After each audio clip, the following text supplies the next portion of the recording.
British east India company ১৬৯০ সালে আধুনিক কলকাতা শহরের গোড়াপত্তন করলে সেই সময় থেকেই কলকাতা শহর দেশের রাজনীতি, অর্থনীতি, শিক্ষা, সংস্কৃতি, কলাবিজ্ঞান, চিকিৎসাশাস্ত্র ও প্রশাসনের কেন্দ্রবিন্দু হয়ে ওঠে।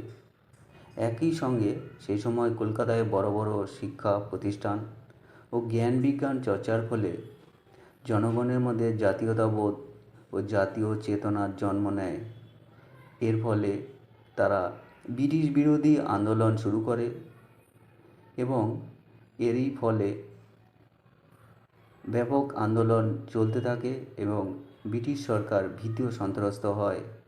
এরই মধ্যে ১৯০৫ সালে বঙ্গভঙ্গের প্রস্তাব পেশ করা হলে দেশে ব্যাপক প্রতিক্রিয়া ও আন্দোলন হয়। তখন ব্রিটিশ সরকার বুঝতে পারে এইভাবে কলকাতা থেকে দেশের প্রশাসন চালানো সম্ভব নয়, তাই তারা বিকল্প ব্যবস্থা ভাবতে থাকে।